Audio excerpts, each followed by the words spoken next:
tapi barokah, kita nikmati. Betapa banyak kita ya, gajinya banyak ya. Ada di antara sebagian orang itu gajinya banyak, Pak. Per bulan itu bisa sampai mungkin 100 juta. Akan tapi habisnya 100 juta juga. Bahkan masih kurang. Ya, karena tidak barokah. Karena ada harta haram yang ada di dalam sana.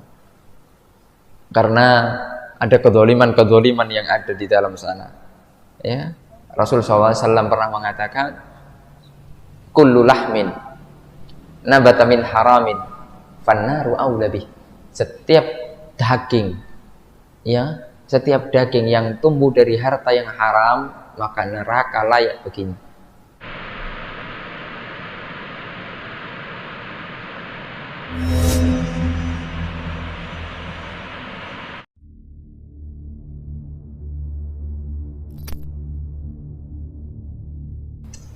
Bismillahirrahmanirrahim. Assalamualaikum warahmatullahi wabarakatuh. Innal hamdalillah nahmaduhu wa nasta'inuhu wa nastaghfiruh wa na'udzu billahi ta'ala min shururi anfusina wa min sayyiati a'malina. Man yahdihillahu fala mudilla lahu wa man yudlil fala hadiya lahu. Asyhadu an la ilaha illallah wahdahu la syarika lah wa asyhadu anna Muhammadan abduhu wa rasuluh.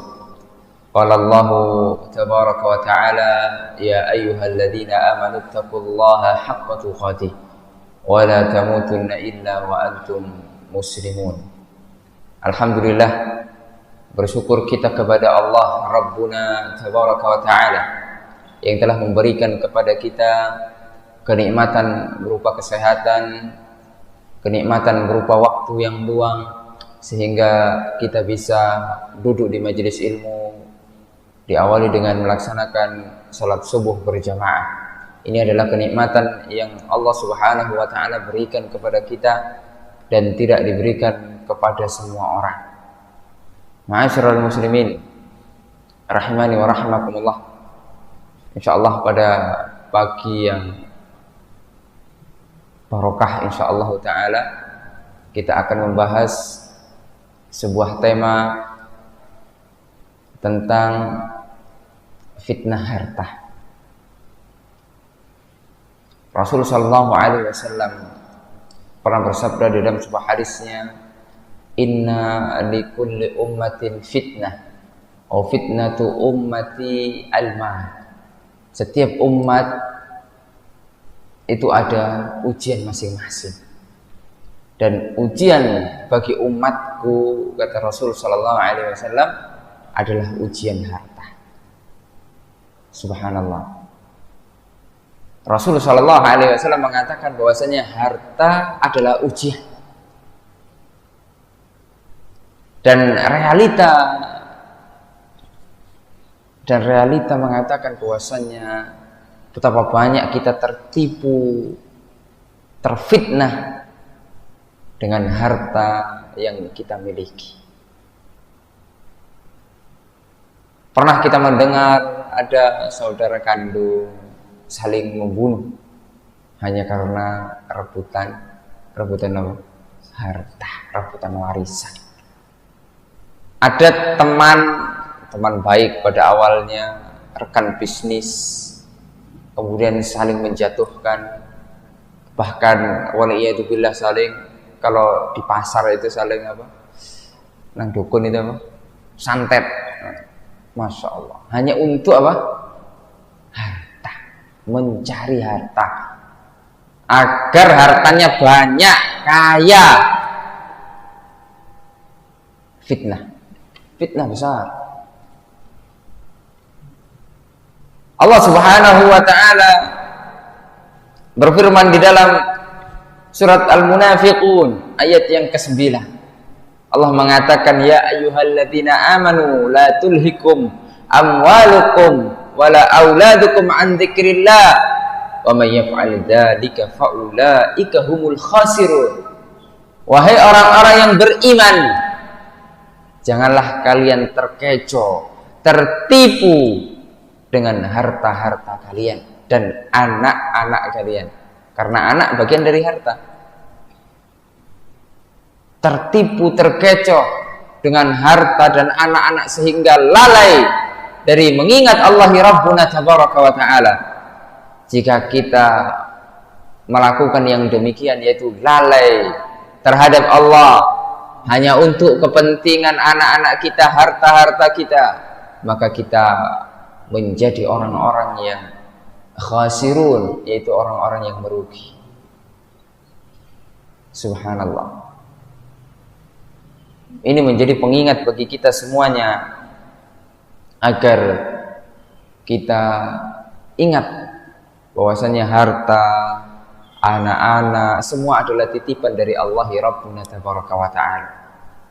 Kalau titipan itu kemudian melalaikan kita dari mengingat Allah, maka perlu dikoreksi lagi. Itu artinya kita telah tertipu.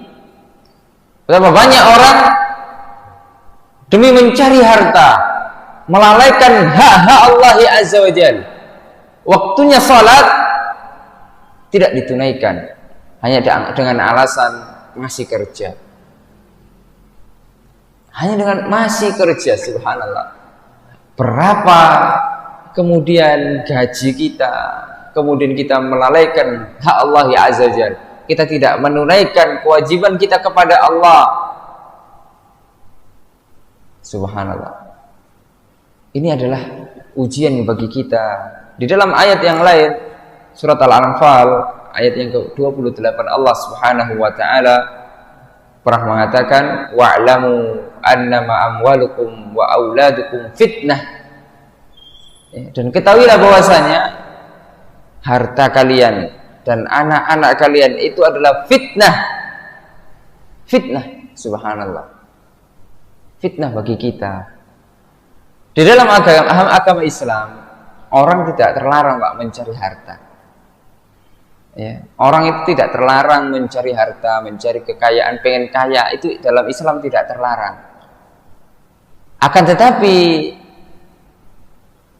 jangan sampai ada rambu-rambunya. Jangan sampai harta yang kita cari, kekayaan yang kita cari itu melalaikan kita dari jalan Allah. Para sahabat di antaranya al-mubashshiruna bil jannah, orang-orang yang telah mendapatkan kabar gembira, yaitu sudah disestempel surga oleh Allah Azza wa Jalla. Mereka semuanya adalah kaya-kaya. 10 orang al-asyarah mubasysyirin bil jannah. Ya, siapa yang bisa menyebutkan? 10 orang yang dijamin oleh Allah Azza wa Jalla, oleh Rasul SAW dijamin surga. Siapa yang bisa menyebutkan? Siapa yang bisa menyebutkan? Ada? Saya bantulah. Yang pertama, Abu Bakar As-Siddiq radhiyallahu anhu. Abu Bakar As-Siddiq ini orang kaya atau miskin? Oh, kaya. Ya. Kemudian yang kedua, Umar bin Khattab radhiyallahu anhu. Umar ini orang kaya atau orang miskin? Oh, oke. Ya. Terus Utsman bin Affan. Utsman ini orang kaya atau miskin? Kaya. Pernah suatu ketika Rasulullah SAW ya, miris melihat kelakuan orang Yahudi. Memang Yahudi kelakuannya begitu. Jadi orang Yahudi ini punya sumur, namanya Bi'rur Rumah, sumur rumah. Ya, sekarang masih ada sumurnya di Madinah, di sekitaran Masjid Qiblatain. Ya, di distrik Qiblatain itu ada Bi'rur Rumah. Sampai sekarang masih mengalir airnya jernih. Itu dulu bekas miliknya Yahudi. Dahulu umat Islam kan butuh air, toh. Kita hidup butuh air atau tidak? Butuh air. Ya. Orang Yahudi ini gitu. Ya, kemudian waktu itu butuh-butuhnya umat Islam khususnya dan manusia pada umumnya ketika itu butuh air. Sehingga sama orang Yahudi air itu dijual mahal. Subhanallah, dari sumur itu. Oleh karena Nabi mengatakan barang siapa yang membebaskan sumur ini, mewakafkan di jalan Allah, baginya surga. Utsman langsung ambil bagian. Bukan berarti Utsman ketika itu tidak punya uang, punya, cuma masalahnya orang Yahudi tidak mau beli, tidak mau menjual, tidak mau menjual. Sampai akhirnya kemudian dinego-nego, kemudian Masya Allah, Utsman memiliki kelebihan. Ya, Utsman memiliki kelebihan bisa terus dipepet orang-orang Yahudi itu. Sampai akhirnya mau dijual. Itu dengan harga kalau dirupiahkan 1 miliar. Sumur 1 miliar. Itu pun orang Yahudi itu ya masih licik ya. Jadi 1 miliar itu udah dikasih semua. Jadi sehari jatahnya Utsman, besoknya jatahnya Yahudi. Jadi sehari-hari gitu. Sehari begitu. Nah, kalau ketika jatahnya Utsman itu diinfakkan untuk kaum muslimin gratis. Semua, mau kaum muslimin, mau yang bukan kaum muslimin itu ngambil gratis. Nah, sedangkan kalau bagian orang Yahudi besoknya bayar. Kira-kira yang ramai pas jatahnya siapa? Ya pas gratis. Secara fitrah kita ini suka gratisan ya. Iya. Subhanallah. Sampai akhirnya ketika gilirannya Utsman itu full itu. Ramai, antri. Ya. Besoknya ketika giliran Yahudi yang berbayar, sepi. Tidak ada uang blas. Tidak ada orang. Masya Allah.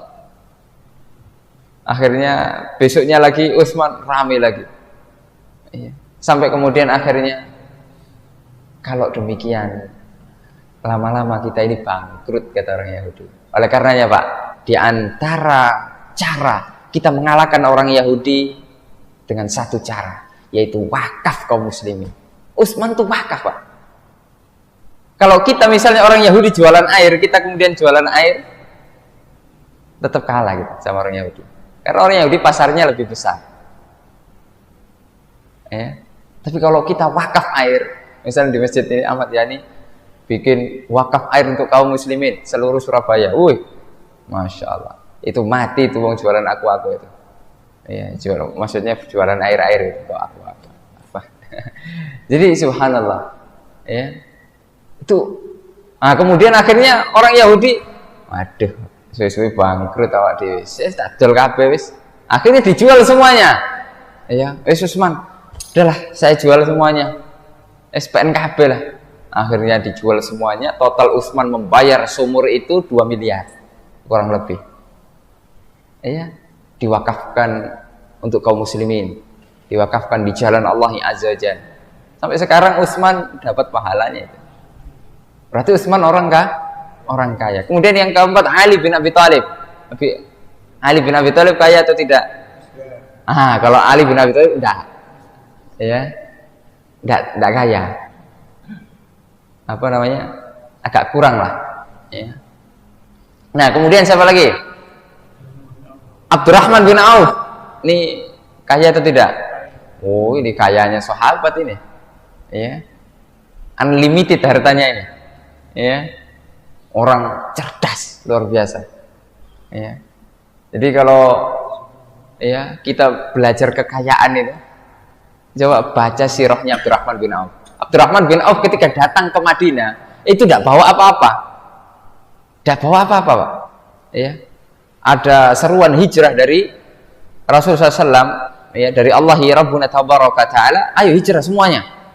Ya, ditinggalkan hartanya, ditinggalkan istrinya, anak-anaknya, subhanallah. Hanya membawa seorang diri. Kemudian orang-orang muhajirin, karena Abdurrahman bin Auf termasuk di antara muhajirin, dipersaudarakan dengan salah satu dari orang Ansor. Ya. Kemudian orang Ansor tersebut memiliki 2 istri. Ya, 2 istri, kemudian memiliki kebun yang luas. Sampai kemudian ditawarkan kepada Abdurrahman bin Auf. Abdurrahman bin Auf, saya ini punya 2 istri. Coba kita kan bersaudara gitu ya. Jadi kita separuh-separuh. Ya, saya punya 2 istri, ya cobalah lihat mana yang kiranya kamu cocok, saya akan ceraikan 1. buat kamu satu. Saya punya kebun, taruhlah misalnya 100 hektar. Ya, 50-50. Ya, kalau kita gimana, Pak? Kalau kita dikasih seperti itu, ya, mau atau ndak nolak? Kira-kira mau atau ndak nolak?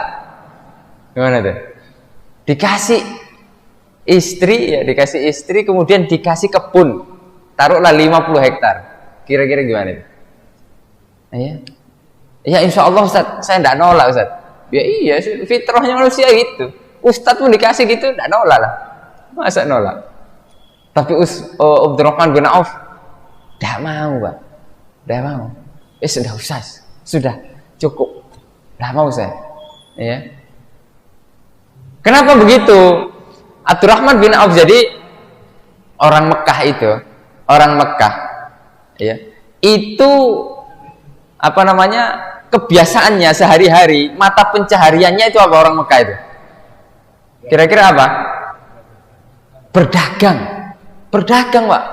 Kalau orang Madinah apa? Berkebun. Jadi Abdurrahman bin Auf kemudian dikasih kebun, ini tidak cocok. Gak biasa megang pacul, megang arit, mupuk, tidak biasa. Tidak biasa. Kemudian ngemesi dan lain sebagainya, tidak biasa. Terus biasa dodolan, jual beli, tawar menawar dan lain sebagainya. Sampai akhirnya udah cukup, kamu tunjukkan di mana pasar. Subhanallah. Pelan-pelan sampai akhirnya kemudian naik lagi. Ya, subhanallah, luar biasa. Abdurrahman bin Auf. Kemudian siapa lagi? Talha bin Ubaidillah. Talha bin Ubaidillah. Ya, ini kaya atau bukan? Kaya ini. Ya, Talha ini kaya. Siapa lagi? Sa'ad bin Abi Waqqas. Sa'ad bin Abi Waqqas kaya atau tidak? Ini kaya ini. Ya, kemudian siapa lagi? Zubair bin Awam. Zubair bin Awam. Ya, lihat, Zubair bin Awam itu punya istri 4. Punya istri 4. Ada di sini bapak-bapak punya istri 4. Ya, insyaallah ya. Jadi Zubair bin Awam ini punya istri 4. Toh kemudian beliau wafat. Nah, toh ada warisan kan? Ada warisan. Jadi warisan istri, ya, ketika ditinggal suami, ya, masih ada anak-anak dan sebagainya, itu hanya dapat 1/8. Ya, kalau kita belajar ilmu waris, 1/8. Ya, 1/8. Itu pun masih dibagi 4 karena istrinya 4. Ya. Antum tahu berapa dapatnya itu? Berapa dapatnya masing-masing istri? 80 juta dinar. Atau dirham, 80 juta dirham. Sekarang kalau satu dirhamnya taruhlah 10.000 atau 15.000 kali 80 juta. Piro kira-kira? Ya, itu per istrinya dapat segitu. Berarti kaya atau tidak itu? Kayanya luar biasa. Ya, kaya luar biasa. Zubair bin Awam. Kemudian siapa lagi? Sa'ad bin Zaid. Ya. Subhanallah. Itu semua 10 orang yang dijamin oleh Allah Subhanahu wa taala melalui lisan Rasulullah SAW, ya. Hanya satu yang kurang mampu, yaitu Ali bin Abi Thalib. Semuanya kaya-kaya. Akan tetapi apakah kekayaan mereka itu melalaikan mereka dari jalan Allah? Tidak. Tidak sama sekali. Tidak sama sekali. Justru kekayaan mereka untuk membantu agama Allah. Subhanallah. Luar biasa. Sehingga mereka diamanai harta. Akan tetapi digunakan harta tersebut di jalan Allah Subhanahu wa taala. Oleh karenanya kita contoh para sahabat. Ya, kita contoh para sahabat itu. Sekarang kita baru diamani harta sedikit sudah, ya, goyang. Dulu sebelum kaya gitu ya, masya Allah, sholat rajin, berjamaah rajin, kemudian baru dapat jabatan, baru naik sedikit, ya, baru jadi kepala apalah gitu kan, seksi apa gitu, kemudian gak ketok mana di masjid, loh kemana ini, ya, kemudian ditanya sama temannya, ya akhi, kok sekarang ndak pernah kelihatan ini subuh ini, ya, kita kan husnudzon, mungkin subuh di tempat lain, gitu kan. Wah, ternyata, oh yes, kesibukan ini membuat saya ini subuh itu selalu duha gitu ya. Jadi subuhnya itu duha, jadi subhanallah. Baru cuma dikasih amanat seperti itu, sudah terfitnah. Ya. Sedangkan para sahabat lihat, ya, generasi terbaik di umat ini, ya, infaknya luar biasa, kemudian sholatnya juga, sampai para sahabat itu dalam sebuah hadis disebutkan ngadu ke Rasul SAW. Rasul SAW mengatakan, ya, menceritakan keadaan para sahabat, zahaba ahlud dusur bil ujur, ya. Jadi orang-orang kaya itu mereka lebih banyak dapat pahala gitu loh, ya. Nusolli, ya, kami juga sholat, ya, orang-orang yang kurang kaya, kemudian orang-orang kaya juga sholat gitu. Kami puasa, mereka juga puasa, orang-orang kaya itu. Akan tetapi ya Rasul SAW, tetap ada kalahnya kami ini. Mereka bersedekah dengan kelebihan bifuduli amwalihim, dengan kelebihan harta-harta mereka, sedangkan kita tidak bisa kita bersedekah seperti mereka karena kita nggak punya harta. Kemudian sama Nabi Muhammad SAW dikasih amalan, ya adalah zikir ini itu adalah sedekah, kemudian zikir ini juga sedekah, jadi amalkanlah, ya, sehingga pahalanya sama dengan orang-orang yang bersedekah dengan hartanya. Kemudian datang lagi kepada Rasul, ya Rasul, ternyata orang-orang kaya itu mendengar, mereka mengamalkan juga zikir-zikir yang kita orang-orang miskin ini amalkan, subhanallah. Maka kata Nabi Muhammad SAW, dzalika fadlullah yu'tihi man yasha. Itu adalah karunia Allah, ya, yang diberikan kepada orang-orang yang dikehendaki oleh Allah Azza wa Jalla. Jadi para sahabat kayanya itu tidak membuat lalai. Justru harusnya demikian. Orang kaya itu kan sudah tidak mikir lagi, Pak. Tidak mikir lagi buat kebutuhan perut, tidak mikir lagi. Jadi harusnya sudah bisa fokus untuk ibadah, untuk infak di jalan Allah. Harusnya kan begitu. Tapi realitanya bagaimana? Ya. Realitanya justru yang kaya tambah tamak dengan hartanya. Bagaimana bisa terus, ya, mengembangkan sampai lalai dari jalan Allah Rabbuna tabaraka ta'ala. Itu yang yang namanya terfitnah dengan harta. Ya, subhanallah. Betapa banyak kita ini, ya, kita lihat diri kita masing-masing lah. Ya, kalau kita misalnya dapat proyek, ya, miliaran, apakah ada kemudian kita langsung cita-citakan nanti sekian untuk di jalan Allah, sekian untuk bangun masjid, sekian untuk wakaf, untuk pondok pesantren, sekian untuk membantu para penuntut ilmu, sekian. Apakah sudah demikian? Atau malah tidak terfikir sama sekali, berpikir untuk nanti buka cabang di sana, buka cabang di sini, subhanallah. Bukan berarti tidak boleh, bukan berarti tidak boleh. Jadi kaya di dalam Islam, mencari kekayaan di dalam Islam itu sama sekali tidak terlarang. Ya. Sebagaimana para sahabat itu kaya, akan tapi para sahabat kaya tidak tertipu dengan kekayaannya. Justru kekayaan mereka untuk di jalan Allah Azza wa Jalla. Biaya jihad itu kan membutuhkan luar biasa itu. Membutuhkan biaya yang sangat banyak berjihad di jalan Allah. Ya. Itu ya dari harta para sahabat itu. Ya. Demikian juga ya umat Islam. Tentunya kemudian membantu kaum muslimin yang tidak mampu untuk belajar agama Allah. Ini juga sekarang bagian dari jihad. Kalau dahulu itu jihad bisaif, ya, dengan pedang. Nah, sekarang jihad kita adalah bil bayan. Al jihadu bil bayan, dengan penjelasan, dengan ilmu, ya, dengan ilmu. Sekarang jihad itu bil ilmi, membantah syubhat, membantah kesesatan, ya, kesyirikan, kebid'ahan dan lain sebagainya. Itu bagian dari jihad. Dan itu toh membutuhkan ilmu, dan ilmu juga, ya, dicari. Subhanallah. Oleh karenanya, ma'asyiral muslimin rahimani wa rahimakumullah, ya.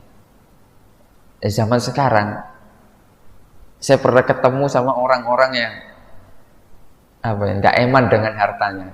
Di Madinah itu, ya, kita mahasiswa Madinah itu di Universitas Islam Madinah, setiap sebulan sekali itu ada pembagian duit, ya, dari seorang muhsinin, ya, setiap hari Senin awal bulan. Jadi awal bulan Hijriah, ya. Jadi itu sudah kayak Id, ya. Kalau pas waktu pembagian duit itu pasti masjid itu selalu penuh, ya, karena sudah waktunya pembagian duit. Dan lumayan dapatnya. Dulu awal-awal kata kakak-kakak kelas itu 500 real pembagiannya, ya. Berapa itu 500 real kali 4.000 berapa? 2 juta, ya. Ya, sekitar 2 juta. Nah, ini sekarang dikurangi jadi 150. Itu kan masih lumayan itu, ya, apalagi buat mahasiswa toh, ya, buat beli pecel, buat beli rawon. Tapi di sana tidak ada rawon. Ya, jadi pokoknya buat beli sesuatu lah 150. Itu saya lihat sendiri itu. Dan mahasiswa jamiah itu 13.000. 13.000, ya. Itu semuanya dapat. Jadi apa? Berkarung-karung itu gini kan? Apa, dibopong, ya, apa? Ya, diangkat gitu. Jadi uang itu berkarung-karung, bukan hanya satu orang, banyak orang yang mengangkat itu. Ya. Bayangkan 150 kali, taruhlah 15.000 lah, atau 20.000 orang. Oh, itu berapa miliar itu yang dikeluarkan setiap bulan. Ya, namanya Syekh Uter. Itu kalau antum tanya dengan mahasiswa Madinah pasti tahu itu. Ya. Syekh Uter. Ya, subhanallah. Beliau keluarkan hartanya untuk para penuntut ilmu di jalan Allah. Itu miliaran itu, Pak. Ya. Ringan rasanya mengeluarkan harta itu. Saya aja melihatnya itu pusing. Apa isinya itu? Duit kabeh. Subhanallah. Luar biasa. Bagaimana kemudian juga di antara, ya, pemerintahan Arab Saudi itu begitu. Ya. Kalau di Arab Saudi sana belajar itu kan gratis. Bahkan ono sangu nih. Ya. Kalau di Indonesia kira-kira gimana? Ya. Kalau di sana, kalau di Indonesia kan kita, anak kita sekolah bayar SPP. Kalau kita dibayar SPP, ya, kalau di Saudi itu. Jadi, masya Allah. Dan itu di atas UMR gajinya. Ya, itu kan luar biasa. Nah, itu bagaimana harta digunakan di jalan Allah. Oleh karena barokah. Lihat, negara Saudi itu barokah. Di Saudi itu udah kayak Indonesia loh, Pak. Kering, ya. Kalau di Indonesia kan katanya sih diuncalno apa? Ya, kayu cukul. Ya. Tongkat pun bisa cukul sebenarnya. Ya. Subhanallah. Kemudian ditanami emas, cukul juga. Ya, cukul malinge. Ya. Jadi subhanallah, di Indonesia ini subur. Ya. Akan tapi ya beginilah realita negara kita. Ya. Tentu kita terus berdoa kepada Allah, semoga Allah Subhanahu wa taala memberikan yang terbaik gitu kan. Tapi kalau lihat realita di sana, itu barokah. Negaranya ya mungkin tidak sebesar kita, tapi juga penduduknya tidak sebanyak kita, tapi barokah. Ya, karena tidak melalaikan hak-hak Allah Azza wa Jalla. Jadi hartanya tidak menjadi fitnah. Kalau sekarang harta ini, kita ini menjadi fitnah. Jadi berat bagi kita, tidak barokah. Yang penting kan sekarang itu harta itu barokah. walaupun sedikit tapi barokah, kita nikmati. Betapa banyak kita ya, gajinya banyak. Ya, ada di antara sebagian orang itu gajinya banyak, Pak. Per bulan itu bisa sampai mungkin 100 juta. Akan tapi habisnya 100 juta juga. Bahkan masih kurang. Ya, karena tidak barokah. Karena ada harta haram yang ada di dalam sana. Karena ada kedzaliman-kedzaliman yang ada di dalam sana. Ya. Jadi subhanallah. Ayo kita cek ya. Kita cek diri kita masing-masing, sudahkah harta yang kita bawa pulang itu, kemudian kita kasih nafkah kepada keluarga kita itu harta yang halal dan thayyibah, ataukah ada harta-harta haram di sana? Nah, itu harus kita cek. Rasulullah SAW pernah mengatakan, kullu lahmin nabata min haramin fannaru aula bih. Setiap daging ya, setiap daging yang tumbuh dari harta yang haram, maka neraka layak baginya. Kita harus hati-hati, Pak. Kita sebagai kepala rumah tangga jangan sampai kita ini lalai hanya cuma sekedar yang penting duit. Jangan hanya yang penting duit, Pak. Yang penting uang, yang penting dapat kekayaan, jangan. Ya, semuanya akan dihisap oleh Allah, semuanya akan dimintai pertanggungjawaban oleh Allah Rabbuna tabaraka wa taala. Ya. Jadi harus hati-hati kita sebagai kepala rumah tangga, kita yang menafkahi anak kita, kita yang menafkahi istri kita, ya harus hati-hati. Jangan sampai hanya sekedar kita pengen dilihat kaya oleh orang, kemudian kita menghalalkan segala cara. Ketika itu harta menjadi fitnah bagi kita. Menghalalkan segala cara untuk meraih harta, tidak boleh. Kita menghalalkan segala cara. Ya. Kita harus tempuh cara-cara yang halal. Ya, tidak boleh, Pak. Ma'asyiral muslimin, rahimani wa rahimakumullah. Ya, jangan sampai harta itu ya melalaikan kita dari jalan Allah Rabbuna tabaraka wa taala. Ya. Sebagaimana dahulu ya mungkin kita juga pernahlah melihat, menemui di sekitar kita orang-orang yang ringan untuk mengeluarkan hartanya di jalan Allah. Ya, itu kita minta istiqamah. Kita harus minta istiqamah. Ya. Jangan jadikan harta itu di hati kita. Cuma harta cukup di tangan kita. Sehingga ketika kita ya mengeluarkannya di jalan Allah, ya, mengeluarkannya di jalan Allah, maka kita tidak ya tidak ambil pusing itu, sudahlah, ya. Ini sesungguhnya harta yang kita keluarkan di jalan Allah itulah yang akan menemani kita nanti. Jadi bukan harta yang kita simpan di bank, kita simpan di brankas, pokoknya di bawah bantal, bukan itu. Ya, di dalam lemari, bukan itu. Tapi yang kita sedekahkan, yang kita infakkan di jalan Allah, itulah yang hakikatnya yang akan menemani kita. Yauma la yanfa'u malun wala banun illa man atallaha biqalbin salim. Pada hari yang tidak ada harta dan anak-anak yang akan memberikan manfaat kecuali orang-orang yang datang menemui Rabb-nya, menemui Allah Subhanahu wa taala dengan membawa hati yang bersih.